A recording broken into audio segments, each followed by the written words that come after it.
모든 것은 부처님이 만든다라는 진리를 알아가겠습니다. 그 마음의 본향은 불성이요 나의 본래심임을 알아가겠습니다. 그 본향으로 가는 길은 붓다에 묻고 붓다께 의지하고 살아가는 나는 참으로 행복한 행자입니다. 나를 완성으로 인도하시는 부처님, 저희 작은 이 발언이 나와 가족 그리고 다생금리로 인연한 모든 생명에 대하여 행복을 알게 하시고 그로 인하여 무명에서 깨어나 참된 진리의 부평을 누리게 하소서.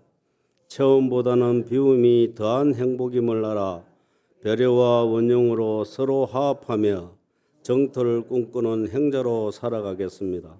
나무석가모니불, 나무석가모니불, 나무시아본사 석가모니불.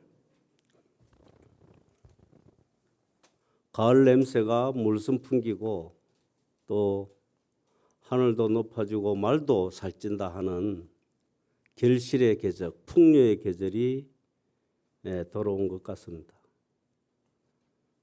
하늘만 높고 말이 살찌는 것이 아니라 우리 마음도 좀 살이 찌고 풍요로워야 되는데 우리 불자님들의 마음은 얼마나 연걸어 가고 있는지 점검해야 될 시점이 도래한 것 같습니다. 금방 1년이 마무리되기 때문에 이 시점에는 누구나 할 것 없이 다 1년 농사, 나의 1년 농사는 어떻게 풍작이 이루어지고 있는가. 불자님들 요새 행복하십니까? 행복하다 하시는 분들은 이 부처님 불언이 충만하신 분이시고 수행을 여실히 잘 지어 오신 분들은 행복을 알게 될 것이고 행복하지 않다고 생각하시는 분들은 조금 더 정진에 매진하셔야 될 것 같습니다. 저는 개인적으로 행복하지 않은 편 시간이 더 많습니다. 출가 수행자로서의 무게도 있지만 또 불교가 얼마나 사회적 역할을 다해왔느냐, 그리고 중생들의 아픔을 얼마나 어루만지고 있느냐, 이런 물음을 저한테 질문을 누가 해버리면 저도 뭐 딱히 할 말은 없는 그런 저 시골철의 산성입니다. 우리 불자들이 저는 항상 신행 활동을 하는데 우리가 왜 신행 활동을 하느냐? 복을 받고 뭔가 구원을 얻으려고 하면 교회가 최고, 약효도 잘 듣는다는데 왜 우리는 이 힘든 신행 활동을 해야 되느냐? 우리는 신행입니다. 신행. 신행은 신이 준비가 되면 행으로 옮겨져야 됩니다. 이 힘든 일이에요. 그래서 저도 힘듭니다. 신만 하면은 혼자 뭐 산속에서 살면은 큰 문제가 없는데 행을 해서 부처님께 보답을 해야 돼. 우리는 언젠가는 부처님을 만나면 부처님이 묻는 말에 우리는 답을 해야 됩니다. 성자 앞으로 나갈 수 있는 시간이 마련될지 안 될지도 모르겠지만 어쨌든 그거는 피해갈 수 없는 길입니다. 그래서 불자들은 실행 활동을 하는 데 있어서 가장 중요한 것은 불언에 보답하는 길입니다. 부처님 은혜에 감사할 줄 아는 것.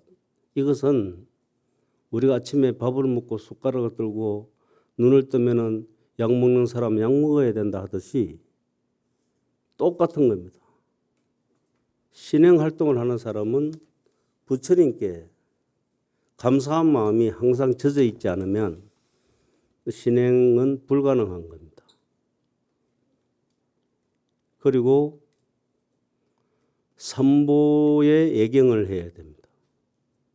부처님과 또 부처님이 그 49년 동안 힘들게 설법하신 그런 경구들이나 이런 종이 한 장이라도 우리는 보고 익혀야 되고 또 그것을 호지하고 계속 유전될 수 있도록 애쓰시는 여기 모이신 사부대중, 성부라고 합니다. 성부.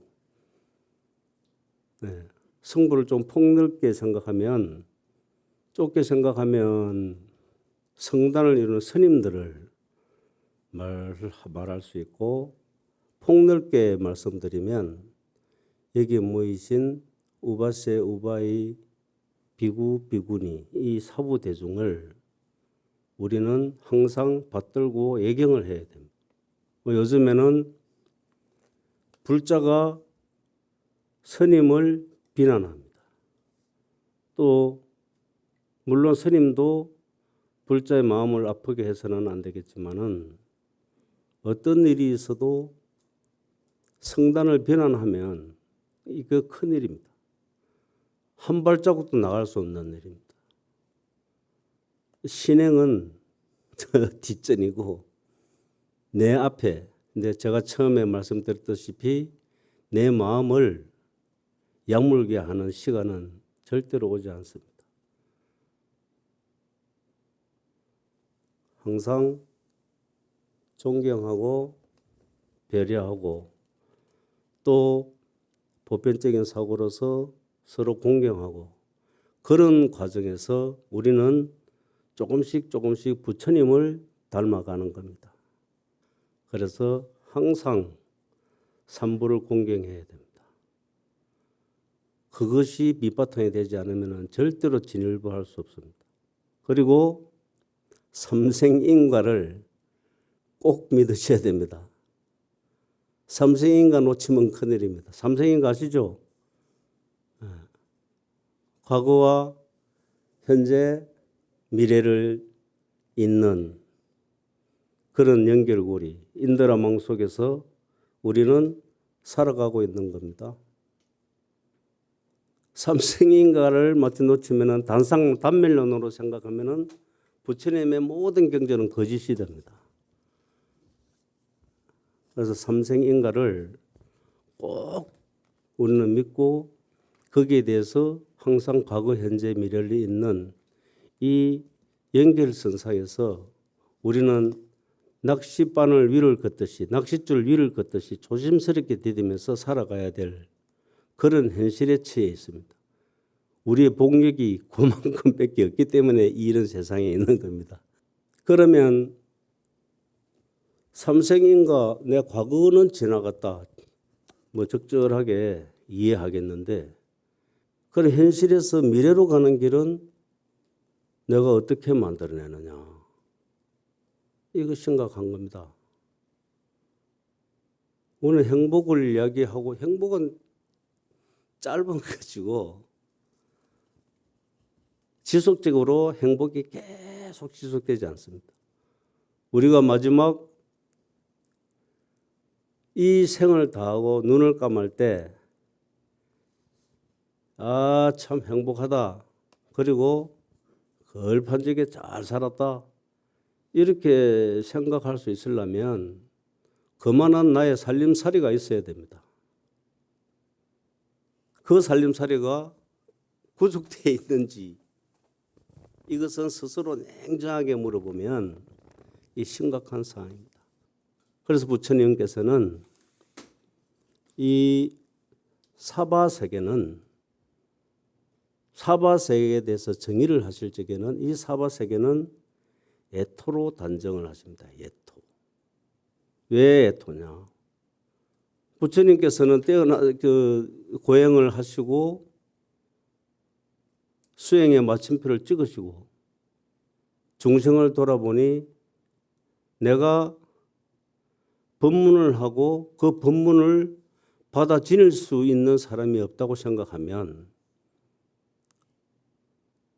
엄청나게 허망한 겁니다.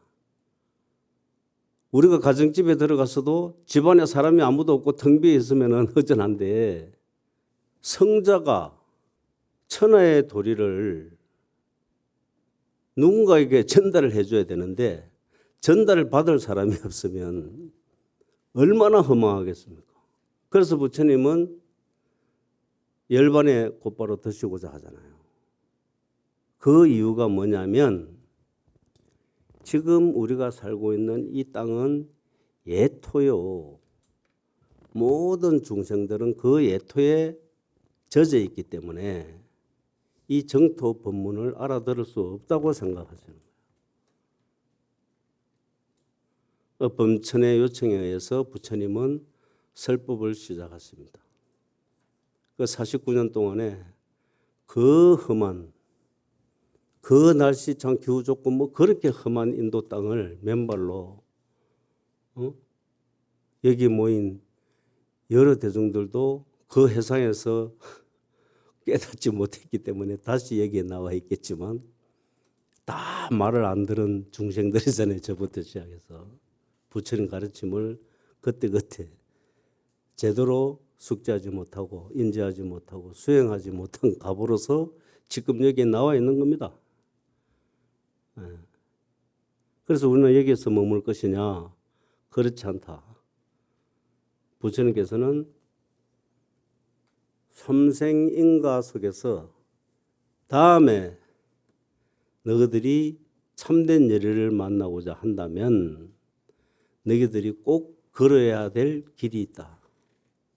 지금 너희들이 걷고 있고 머물러 있는 곳은 삼독 탐진치라는 중생업에 의해서 만들어진 욕구의 세계, 그 삼독의 길 위에서 오용락이라는 그 짙은 안개 속을 너희들은 헤매고 있기 때문에 여기서 벗어나야 된다. 그 벗어나는 것을 벗어나는 길을 일러주신 길이 무슨 길입니까? 그 팔정도예요. 우리는 팔정도를 날마다 듣고 온갖 불교 심볼까지 보면 팔정도가 엄청나게 많은데 우리는 팔정도를 지키지 못합니다. 중생업이 지중해서 그래요. 우리는 지금은 살아가지만 내 호흡이 멎는 순간을 항상 놓치면 안 됩니다. 큰일 납니다. 지금까지 살고 있는 나는 이 시간이 좋아. 그러면은 문제가 없겠는데 여기서 더 진화된 삶을 원한다거나 부처님의 해상에서 한번 제대로 된 본질을 내가 한번 접하고 싶다면 우리는 부처님의 가르침대로 팔정도의 길을 떠나야 됩니다. 그것이 곧 나를 열반으로 인도하는 길이고 또 이 예토를 정토로 바꾸는 길이고 또 부처님을 칭견해도 내가 부끄럽지 않게 하는 나 자신다운 나를 지켜내는 길입니다. 좀 비슷한 것 같지 않습니까? 맞죠? 부처님을 만나고 가고 행복을 얻는 길로 가고 열반을 만드는 길을 걸어야 된다고 부처님이 가르쳤는데 에이 부처님 그 길 안 가도 돌아가는 길이 있어요. 내 내비한테 물으면 잘 가르쳐줍니다. 그렇게 생각하시면 안 됩니다. 우리가 이웃집에 가는 길은 중생 살아가는 길, 이웃집에 가는 길은 내비가 잘 인도하지만 우리의 삶의 본질로 인도하서 여기도 완성으로 나를 완성으로 인도하는 길은 내비상에는 나와 있지 않습니다. 그 길 유일한 가는 길은 팔정도입니다. 팔정도. 팔정도의 처음이 뭡니까? 정견이라고 해요. 정견. 어떤 사물을 바라보는 데 있어서 나는 무엇이 정견이냐? 정견이 뭐예요?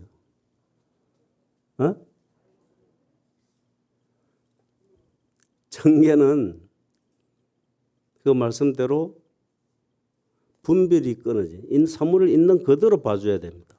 이 보살님, 아이고 곱다. 다 그냥 뭐 훌륭한 불보살님과 같이 상호도 다 원만하시고, 예. 우리 강원도에서 오신 분들도 서울에 앉혀놓으니까 꼭 서울 사람 같고 그렇게 모든 것이 있는 그대로 분별심이 떠난 자리에서 나는 친구를 본다든가 도발을 본다든가 뭐든 하면 그 사람의 본래 자리를 봐야 되는 것이지 그 사람의 형식이나 그 사람의 지위나 그 사람의 언설이나 이런 것으로 그 사람을 보면 항상 실망합니다. 그래서 그 사람의 본래 성품을 바로 볼 수 있는 힘이 있어야 됩니다. 그것도 역시 수행을 통해서 얻어질 수 있는 거예요. 그 정견에서 어긋나 버리면 그 다음 단계로 이제 못 넘어갑니다. 예. 에이, 그런 소리 할 거 없어. 나는 막발로 곧바로 이 자리에서 선정에 들어갈 수 있어. 물론 수승하신 분들은 충분히 가능합니다. 우리도 붓글씨를 하나 쓰더라도 기본이 된 기초 교육을 잘 받은 사람의 글씨하고 내 혼자 대충 뭐 자기 멋에 자기만의 만족 이걸 가지고 한 글씨하고는 세월이 지나면은 이 깊이가 달라 보이듯이 우리가 도를 이루고 수행을 하는데도 모든 것이 기본부터 부처님이 왜 그렇게 팔정도 길을 나열했겠어요? 필요하니까 하셨겠지. 그래서 정견을 제시하는 겁니다. 분별 없는 안목. 그 다음에 이제 정사유. 어떻게 사유를 해야 되느냐? 정견으로 봤으면 정견과 우리가 안목이다 그러잖아요. 안목. 사람을 바라볼 적에 안목이 있어야지 뭐 말씀하시잖아요. 안목이 내가 상대방을 바라볼 수 있는 나의 능력이야. 살림살이라. 그래서 정견이 돼 있으면 정사유는 그냥 이루어지는 겁니다. 정사유라는 것은 항상 부처님이 겉으로 강조하셨던 중도의 개념에서 사물을 보는 겁니다. 중도. 치우치지 않는 분별심이 없는 것. 그 자리에서 항상 보라고 가르치시는 겁니다. 저도 분별을 합니다. 아침부터 저녁까지 저는 분별을 시작해서 분별로 끝납니다. 그래서 중생 자리에 계속 있는 겁니다. 부처님의 불언을 알고 부처님을 그리워하신다면 서방 정토를 꿈꾸신다면 팔정도의 길은 분명히 걸어가야 되고 팔정도 길에서 만나는 이 8가지 친구들과 벗해서 이 길을 이 터널을 통과해야 되는데 하나하나 과정이 그다지 녹록한 게 아닙니다. 우리가 말로서는 쉽게 이해할 수 있고 또 뭐 그 정도는 나는 할 수 있다고 생각할 수 있지만 껍질을 나의 중생 무명업을 하나씩 벗기면 끝없이 나타나는 이 중생업을 변주면 정견과 정사유도 그렇게 쉬운 것이 아닙니다. 정사유가 되면 또 정사유는 뭐와 함께 이루어지느냐. 우리 정사유 할 적에 대상만 바라보는 것이 아니고 나도 객관적으로 바라볼 수 있어야 됩니다. 우리는 항상 상대방에 대해서는 평가를 잘 하는데 내에 대한 평가는 잘 안 해요. 또 상대방이 내 평가하면 별로 그다지 뭐 기분 좋은 평가는 잘 안 하기 때문에 잘 안 들으려고 그래요. 남들이 평가해 주기 전에 내가 내를 평가하는 겁니다. 저 앞에 누워 있으면 천장에도 내를 붙여보고 밥할 적에 부엌에 가면 주방에 가면 주방 테이블 위에도 내를 앉혀놔 보고 항상 지금 내가 무슨 생각을 하고 있느냐. 또 내 생각은 공적인 것이냐 사적인 것이냐.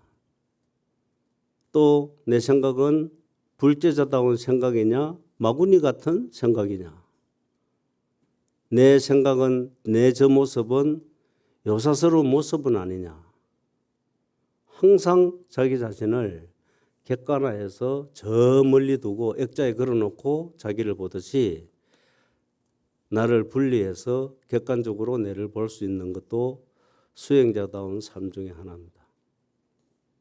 그것이 되고 나면은 언어에는 크게 문제가 되지 않습니다. 정경과 정사유만 잘 되면 언어는 그다지 사람 마음을 아프게 할 말이 되지 않아요. 누구도 팔정도 길에는 마주오는 차량도 없고 신호등도 없습니다.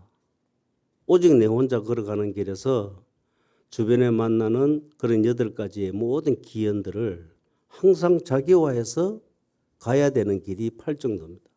이 8개를 똑같이 치우침 없이 정견이 최고 앞에 나오니까 최고 중요하겠지. 정정이 최고 마지막에 나오니까 정정이 단계별로 그게 고수들이 하는 거겠지. 그게 아니고 같이 맞물려서 돌아가는 수레바퀴 속에 있는 겁니다. 오늘 팔정도의 그 수레를 타고 팔정도의 길을 가야 돼. 그것을 해결하지 못하면 우리는 영락없는 중생을 금생에 업만 더 저지릅니다. 환경 문제에 저지르고 남을 아프게 하고 또 남을 비난하게 하고 내 잘되기 위해서 남을 또 헐뜯고 그런 엄청난 업을 지어버렸기 때문에 오늘 어쨌든 팔정도에서 금생에는 꼭 해결하시면 여기 모이신 분들은 해결 잘 하시리라 생각합니다. 정경과 정사유와 정언은 바른 말, 그 다음에 바른 생활, 바른 업. 우리가 항상 신구의 삼업이다 그러지만 우리가 살아가는 모든 것은 내 업의 흔적입니다. 업의 흔적. 차가 하나 지나가도 매연의 흔적이고 타이어 다른 흔적. 모든 이 세상에는 흔적을 남기지 않는 것은 아무도 없습니다. 그런데 이 흔적을 바른 업을 남기라, 바른 흔적을 남기라는 거예요. 어떻게 바른 흔적을 남겨? 아니 내가 살아가고 호흡하는 것만 해도 이게 오염 덩어리인데 나라는 것이 자체가 오염 덩어리인데 어떻게 바른 행동을 하느냐고.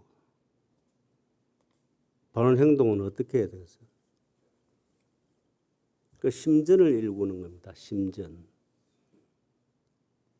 마음의 밭을 일구고 자비의 씨앗을 그 밭에 심어서 가꾸는 거예요.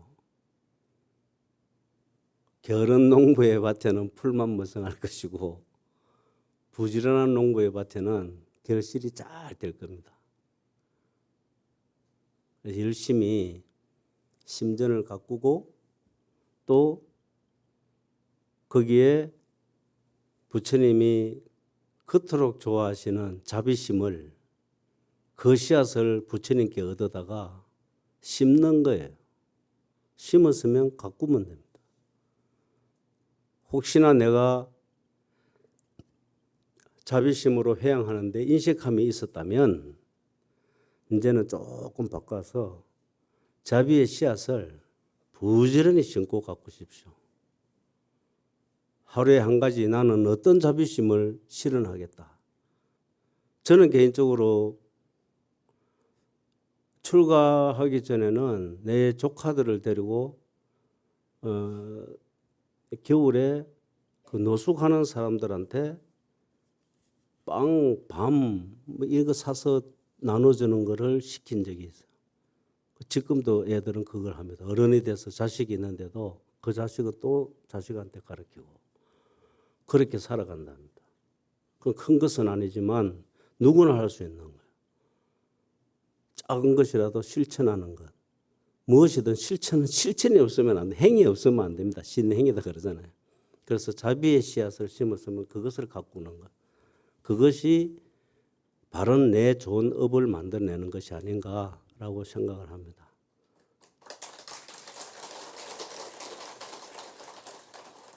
서울 사람들은 박수도 치는데. 그래서 그것들을 행하고 또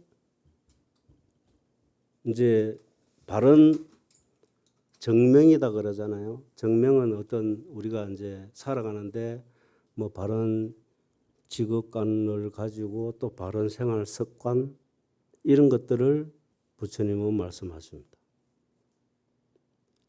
제가 얼마 전에 유튜브를 봤는데 요새 이상한 변호사 우영우 이상한 변호사 우영우라는 것을 봤는데 아주 감동 깊게 유튜브 짧은 짧게 짧은데 그걸 보고 지금 그 변호사의 세계를 변호사 세계뿐만 아니라 우리가 살아가는 이 직업 윤리관 여기에 대해서 많이 생각을 하게 되는데 직업이라는 것은 항상 그 대상이 있으면 그 어떤 회사든 단체든 거기 들어가면 그 회사의 단체를 대변하는 것이 거기 구성원들의 책무잖아요. 우병우 변호사는 그걸 거부합니다. 그 정의도 말하다가 또 누구한테 또 꾸중도 듣고 하는데 변호사는 정의를 대변하는 직업이 아니다. 변호사는 내 의뢰인을 이익되게 하는 것이 변호사의 직무다라고 자기 선배들이 가르쳐요. 그렇지만 우병우는 그걸 거부합니다. 왜 거부하겠어요? 우병우는 분별을 하지 않기 때문에. 우영우는 용감하기 때문에 하는 겁니다. 그 자폐 스펙트럼 장애를 가졌다라고 단정을 하는데 그 사람이 장애냐? 그렇지 않은 그 당시 그 사무실 안에 있는 그 사람들이 장애냐? 이것은 오늘 집에까지 돌아가셔가지고 곰곰이 한번 생각해 보십시오. 저 개인적으로는 누가 장애다, 누가 장애가 아니다라고 말하는 것 자체가 어느 도단이 아닌가 생각이 드는데 그런 바른 직업윤리관이 있어야 됩니다. 힘든 가운데서 그 단체와 내가 맞지 않고 다 한다 하지만 부처님의 그 수행력으로 잘 견뎌내고 남을 피해를 주면서까지 내 이 개인이나 내 단체의 이익을 생각해서는 안 된다. 부처님이 가르쳤듯이 바른 직업관, 바른 생활관 옛날에 저 부처님께서 말씀하시기를 육제일을 정하시는데 그 육제일이 꼭 날짜가 중요한 것이 아니고 중생은 아까 처음에 말씀하셨듯이 우리는 애토 속에 있기 때문에 항상 오염된 생각 속에서 오용락 속에서 살아간다. 취하고자 하는 것. 그것만 있기 때문에 부처님은 6일이라도 이거를 좀 금욕적인 생활을 하도록 가르쳐요. 그래서 이제 타사가에게 이야기합니다. 육제일 아침이 되면 식구들한테 이렇게 이야기해라. 오늘은 절대로 이 집에 식구들은 술 먹지 말고 누가 와도 절대로 먹지 마라. 사달라 해도 사주지 말고 술도 팔지도 말고 또 화합하고 서로 공경하고 또 절대로 밖에 나가서 집안에서든 바깥에서든 돈 이야기, 재물 이야기 막 회사 오늘 뭐 어떻게 된다 이래 하듯이 신랑한테 뭐 돈 언제 벌을 거냐 뭐 이런 이야기도 하지 뭐 재물에 관계된 이야기는 절대로 하지 말아라. 이렇게 부처님은 가르치세요. 그게 무슨 뜻이냐? 금욕을 가르치신 겁니다. 금욕.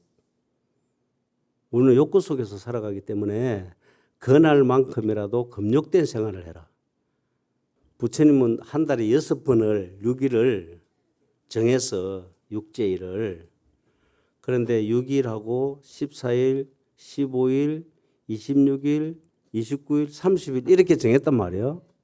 그 날짜를 6날짜가 숫자가 중요한 것이 아니고 내 마음에 내가 실천해서 내 가족과 함께 이 육제일을 나는 지켜나가야 되겠다. 한 며칠 정도 할 수 있냐고. 6일 다 할 거야? 아유, 세네. 일주일에 한 번씩이라도 정하는 거예요. 정해서 내 가족들한테 오늘은 신성한 날로 정하자. 그래서 오늘만큼은 금욕된 생활을 하자. 그리고 우리가 팔재기에 보면은 불비시식이라는 계도 있잖아요. 그날은 계를 지키는 날이니까 어쨌든. 그래서 우리가 하루에 3끼 먹지만 한 끼는 남을 위해서 적립하자. 우리가 1,000원짜리를 먹든 500원짜리를 먹든 10,000원짜리를 먹든 일상생활의 평균 잡아서 오후 한 끼는 식사를 금하고 그거 돈을 모아놨다가 연말에 하던 무상사 영상포교의 활성화를 위해서 하던 어떻게 하든 그것은 우리가 대중적으로 해양하는 데 쓰자. 그 정립한 거든. 이런 것들도 전부 다 부처님의 그 팔재계 속에서 육제일을 실천하는 그런 것들도 나의 바른 생활입니다. 그 정명이 그런 겁니다. 바른 생활 습관을 이야기해요. 바른 직업 윤리와 생활 습관들. 또 정진이다 그래. 정진. 정정진은 어떤 것이 있겠어요? 뇌를 진화시키는 거예요. 지금 나쁘다. 우리는 왜 법당에 모입니까? 법당에 뇌를 진화시키려고 법당에 오신다는 거 손 한번 들어보세요. 대부분 자식, 신랑, 사업 뭐 이렇게 뇌를 진화시키지 않으면 내 가족이 진화될 수가 없어요. 재물도 돈도 눈이 있다 그러잖아요. 돈.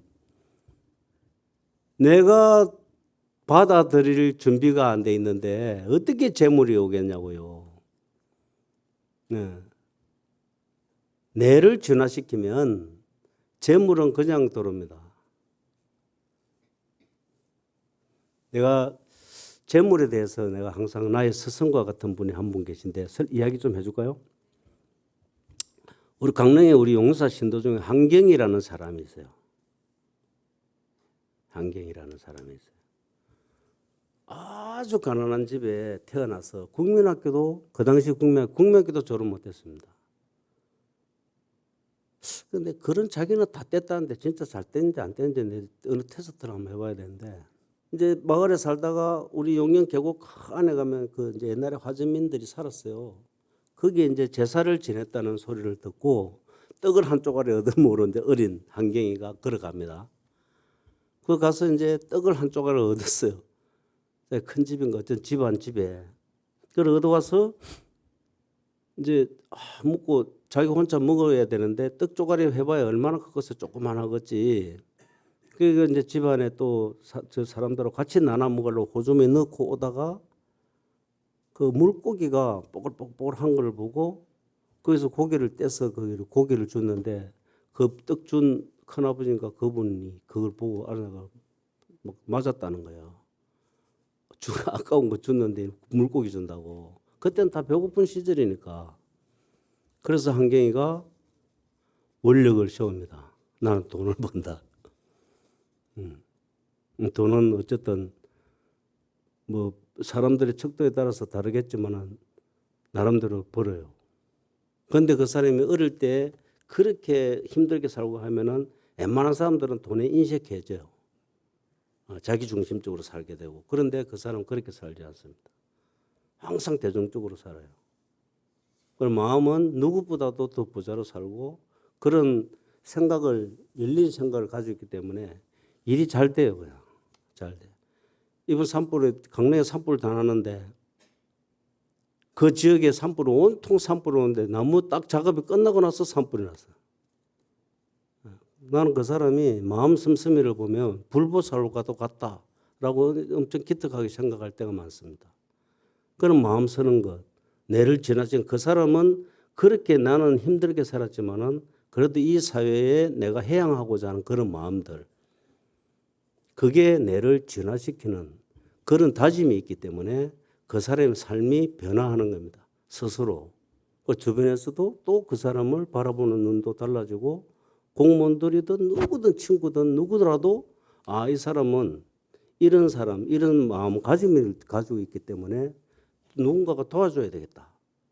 라고 생각하고 그 주변에 사람도 모이고 재물도 함께 오는 것이지 꼼수나 부르려고 그러고 그렇게 하면 재물이든 무엇이든 그렇게 호락호락하게 오는 것이 아닙니다. 그래서 바른 정진을 하는 거예요. 뇌를 진화시키기 위한 지금 나보다 훨씬 좀 더 진일보하는 진화시키기 위한 삶을 영위하기 위해서 바르게 정진하는 것. 그게 바른 정진입니다. 그 다음에 7번째는 정념입니다. 정념. 그럼 뭐에 대해서 나는 뭘 가지고 바른 염을 할 거냐. 뭐 가지고 할 거예요. 바른 나의 무아, 무상, 공이라고, 뭐 공 이야기 많이 듣잖아요. 공이 뭐 허황되게 돼가지고 그 실체를 벗어난 어떤 허망함 이런 것이 공이 아닙니다. 공이라는 것은 내를 대자유인으로 만드는 거예요. 나를 속박하는 것이 없어요. 나는 공을 알기 때문에. 그리고 무한대로의 도전. 어떤 것에도 나는 도전할 수 있어요. 70이든 80이든 숨이 멎는 순간까지도 나는 다음 세계에서도 또 도전할 수 있어요. 그런 기벽을 만들어내는 것이 공입니다. 아이고 세상 허망한데 별거 있어? 그런 생각을 가지면은 그 자리에 머물거나 조금 떨어지거나. 나는 공이기 때문에 비어있기 때문에 실체에 대해서 이미 그 실체를 보았기 때문에 나는 자유로울 수 있는 겁니다. 대자연으로 이끄는 바탕을 공을 이해하는 데서는 그 공에 대해서 최고 설명 잘한 것이 어디가 공의 설명을 최고 잘합니까? 건강경 사사고개를 내 생명과 같이 항상 지니고 내 생각을 오픈하고 또 희망을 가지고 나는 끊임없이 무한계의 세계로 도전할 수 있는 에너지를 거기서 얻어야 되는 겁니다. 그게 바로 정념이에요. 그 무상과 무아와 공의 그 참된 도리를 항상 되새기는 삶, 그런 것들을 정념이라 합니다. 정념. 그리고 마지막에는 뭡니까? 정정은 어떤 선의 세계를. 저는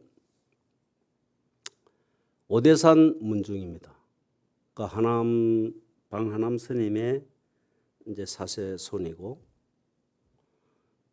제가 어느 날 오대산에 가면 입구에 이제 울정사 입구에 성부박물관이라는 큰 박물관이 있는데 거기에 제가 갔다가 우리 이제 할아버지 희찬 스님의 그 100주기 기념으로 이제 전시회를 했는데 가서 보는데 하남 스님께서 선에 대해서 말씀하신 구절이 있습니다. 그게 무슨 내용이냐면 1932년에 이제 그 불교라는 불교 잡지 이제 100호에 실린 내용인데 선에 대해서 하남 스님이 가장 일목요연하게 말씀하십니다. 선이라는 것은 언설이 끊어진 자리를 말하는 것이다. 언설로서 말과 뜻으로서 해결할 수 있는 게 네 깜냥으로 해결할 수 있는 것이 아니다. 왜냐하면 달마 대사께서도 양무제가 부처를 묻고 달마 당신에 대해서 물었을 적에 달마 대사는 불식이라고 해서 모른다 그랬어요. 또 해능 스님도 부처에 대해 부처가 뭡니까 하고 물었을 적에는 나는 잘 모르겠다 그랬어요. 맞죠?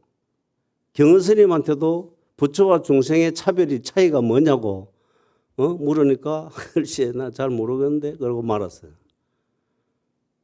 우리는 허환의 색신을 가지고 진처라고 보지만은 허환의 색신을 떠난 그 진처를 바로 깨달을 수 있는 그 자리가 바로 선이라고 하남 스님께서 말씀하십니다.